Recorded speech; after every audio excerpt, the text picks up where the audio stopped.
നമസ്കാരം, എല്ലാവർക്കും PCMന്റെ ഒരു സ്പെഷ്യൽ എപ്പിസോഡിലേക്ക്, ഒരു ആന എപ്പിസോഡിലേക്ക് എല്ലാവർക്കും സ്വാഗതം. നമുക്ക് ഈരാറ്റുപേട്ട അയ്യപ്പൻ എന്ന് പറയുന്ന ആനയുടെ ഒരു പ്രത്യേക രീതിയിലുള്ള ഒരു വണ്ടിയാണ് ചെയ്തിരിക്കുന്നത്. നമ്മുടെ കൂടെ അഖിൽ ചേട്ടൻ വന്നിട്ടുണ്ട്. അയ്യപ്പൻ്റെ വണ്ടിയുടെ ഡ്രൈവറാണ് അഖിൽ ചേട്ടൻ. അഖിൽ ചേട്ടൻ വരും. നമസ്കാരം. വണ്ടിയൊക്കെ കണ്ടല്ലോ, ഇഷ്ടപ്പെട്ടല്ലോ അല്ലേ? നമുക്കിനി നമ്മുടെ പ്രേക്ഷകരുമായിട്ട് നമുക്ക് ഈ വണ്ടിയുടെ വിശേഷങ്ങളൊക്കെ ഒന്ന് പങ്കുവയ്ക്കാം, നോക്കാം.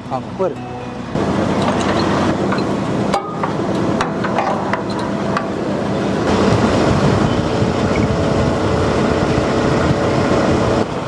അഖിൽ ചേട്ടാ, അപ്പം നമുക്ക് ഇതാണ് നമ്മളുടെ റിമോട്ട് എന്ന് പറയുന്നത്. റിമോട്ട് എന്ന് പറഞ്ഞു കഴിഞ്ഞാൽ കേബിൾ ഉള്ള റിമോട്ടാണ്. അപ്പം ഇതിൽ നമുക്ക് അപ്പ് ഡൗണ് പിന്നെ മോട്ടർ ഓൺ ഓഫ് സ്വിച്ചാണ് ഈ നാലാമത്തെ ഡെമ്മി സ്വിച്ചാണ്. നമുക്ക് താഴോട്ട് ഇറങ്ങി ഇതിപ്പോൾ ലോഡാണ്, അടഞ്ഞ് ലോഡായിട്ടിരിക്കുകയാണ്. ലോക്കൊക്കെ തുറന്നുണ്ട്. ലോക്ക് തുറന്നുണ്ടോയെന്ന് എപ്പോഴും ഉറപ്പ് വരുത്തണം, അല്ലെങ്കിൽ പണി കിട്ടില്ല. എന്നിട്ട് കാരണം ഇത് ഹൈഡ്രോളിക് അല്ലേ, ഹൈഡ്രോളിക് എപ്പോഴും പവർ കൂടുതലായിരിക്കും.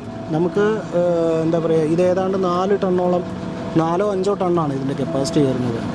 പക്ഷേ ഡോറിൻ്റെ വെയിറ്റ് ആകെ 600-700 കിലോ വരുള്ളൂ, മനസ്സിലായില്ല? അപ്പോൾ അത്രയും ഹൈ ആയിട്ടുള്ളൊരു കപ്പാസിറ്റിയാണ് നമ്മൾ അതിനകത്ത് കൊടുത്തിരിക്കുന്നത്. അപ്പോൾ അതുകൊണ്ട് നമ്മൾ വളരെ കെയർഫുള്ളായിട്ട് കൈകാര്യം ചെയ്യണം. അറിയാവുന്നവർ മാത്രമേ ഇത് ചെയ്യാൻ പാടുള്ളൂ. അപ്പോൾ അത് ശ്രദ്ധിക്കേണ്ട കാര്യം, നമ്മൾ ആദ്യം വാൽവ് തുറക്കണം. വാൽവ് എന്ന് പറഞ്ഞു കഴിഞ്ഞാൽ ഇത് വാൽവിലാണല്ലോ ഇത് വർക്ക് ചെയ്യുക. അപ്പോൾ ഒന്ന് മുകളിലോട്ട് തൂക്കാനുള്ള ഒരു വാൽവ് അപ്പ്, താഴോട്ട് ഇറക്കാൻ ഡൗൺ. ഇത് അമർത്തി പിടിച്ചതിന് ശേഷമേ മോട്ടർ ഓണാക്കാൻ പാടുള്ളൂ. മോട്ടർ ഓണാക്കി കഴിഞ്ഞാൽ ഈ ഇറക്കുന്ന സമയത്ത് അത് വെയിറ്റ് കൊണ്ട് ഇറങ്ങി വന്നോളും. ഇപ്പോൾ കറക്റ്റ് 90 ഡിഗ്രിയിൽ നിൽക്കണോണ്ട് ജസ്റ്റ് ഒരു പുഷ് കൊടുക്കണം. അത്രേ വേണ്ടു. ഇത് ഇനി അങ്ങോട്ട് ഇറങ്ങിക്കോളും.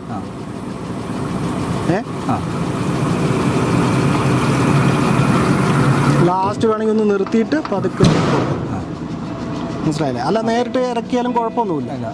അങ്ങനെ വരുന്നതുകൊണ്ട് ജാക്കിക്ക് പ്രശ്നമൊന്നുമില്ല. അത് ആ വെയിറ്റ് അവിടെ കൊണ്ടുവന്ന് റിലീസ് ചെയ്തു. ജാക്കിക്ക് അത്രയും സുഖം, അത്രയേ ഉള്ളൂ. നമ്മൾ ഇടയിൽ നിർത്തുമ്പോഴാണ് ശരിക്കും ജാക്കിക്ക് ലോഡാകുന്നത്. ഒരേ ഇടയ്ക്ക് പോവുകയാണെങ്കിൽ ആ ഫ്ലോയിൽ അങ്ങനെ ഇറങ്ങിക്കോളും. അതവിടെ പോയി ടപ്പെന്ന് സൗണ്ട് വരണോണ്ട് പ്രശ്നമൊന്നുമില്ല.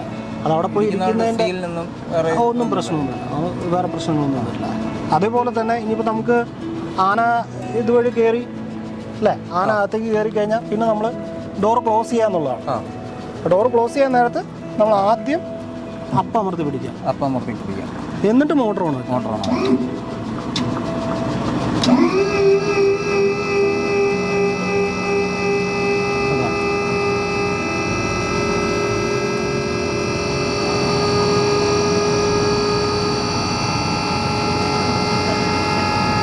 ഇത് നമ്മുടെ വണ്ടിയുടെ സെൽഫ് മോട്ടോർ വർക്ക് ചെയ്യണ മാതിരിയാണ്, അത്രയും ലോഡ് വരും. അടഞ്ഞു, ലാസ്റ്റ് ഇത് അടഞ്ഞോട്ടെ, അടഞ്ഞു. ഒന്നും കൂടെ അമർത്തിയ ഈ ആട്ടം നിൽക്കാൻ ഒന്നും കൂടെ വേണമെങ്കിൽ അത്രയേ ഉള്ളൂ സംഭവം. വളരെ ഈസിയാണ്. പക്ഷെ ഇതേപോലെ തന്നെ ഈ പ്രൊസീജിയർ എപ്പോഴും ഇതേപോലെ തന്നെ കൈകാര്യം ചെയ്യണം. ഇനി വേറൊരു കാര്യം ഇതിനകത്ത് ശ്രദ്ധിക്കുന്നത്, ഇതിനകത്ത് കയറാൻ പോകുന്നത് ആനയാണ്.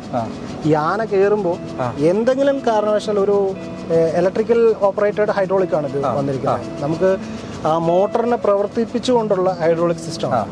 അപ്പോൾ ചിലപ്പോൾ ഇലക്ട്രിക് വയറിങ്ങിൽ എന്തെങ്കിലും ഡിഫിക്കൽട്ടി വന്നുണ്ട്, എന്തെങ്കിലും ഒരു പ്രശ്നം വന്നു പറഞ്ഞാൽ ആന അതിനകത്ത് കുടുങ്ങിപ്പോകും. അത്തരം സാഹചര്യം ഒഴിവാക്കാനായിട്ട് നമ്മൾ ഈ ലോക്ക് നെറ്റ് അഴിക്കുക.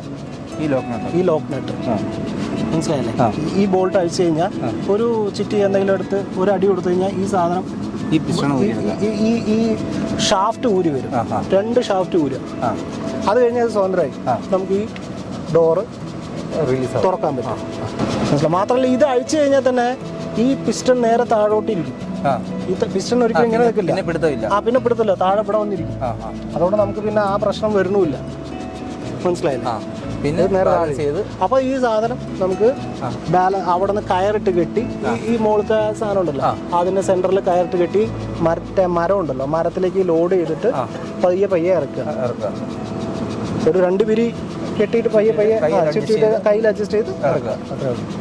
600 കിലോളം വരും വെയിറ്റ്, 600-700 ആണെന്ന് തോന്നുന്നു വെയിറ്റ്. അതാണ് ശ്രദ്ധിക്കേണ്ട ഒരു കാര്യം. അപ്പോൾ 2 കാര്യങ്ങൾ ഞാൻ പറഞ്ഞു തന്നിട്ടുണ്ട്. പിന്നെന്താ, ആന കയറുന്ന സമയത്ത് ഈ എക്സ്ട്രാ ഈ സംഭവമൊക്കെ യൂസ് ചെയ്യാം. നമുക്ക് ആ വൈബ്രേഷൻ കുറയ്ക്കാനായിട്ട് ഈ പിന്നഴിച്ച് കഴിഞ്ഞാൽ ഇത് ഒരു 2 കാലായിട്ടിരിക്കും. അതും വേണമെങ്കിൽ നമുക്ക് യൂസ് ചെയ്യാം. ഇനി എന്താ ഇതിൽ നിങ്ങൾ നെയിം ബോർഡൊക്കെ എഴുതാറുണ്ട് അല്ലേ? ഇതിൻ്റെ പുറകിൽ ആനയുടെ അത് നിങ്ങൾ അവിടെ പോയിട്ട് എഴുതി? അവിടെ പോയിട്ട്. ആയിക്കോട്ടെ. ബാക്കിയുള്ള സെറ്റപ്പ് ഇതാണ് ഇതിൻ്റെ കാര്യങ്ങൾ. എന്നാലും കുഴപ്പമില്ല, ഹാപ്പി ആണല്ലോ? ഹാപ്പിയാണ്. നിങ്ങൾ ഉദ്ദേശിച്ച കാര്യം നടത്താം. ശരി. അപ്പോൾ നമ്മുടെ ഈരാറ്റുപേട്ട അയ്യപ്പന് എല്ലാവിധ നന്മകളും നേർന്നുകൊണ്ട് നമുക്ക് ഈ വീഡിയോ വൈൻഡപ്പ് ചെയ്യാം. എല്ലാവർക്കും നന്ദി, നമസ്കാരം.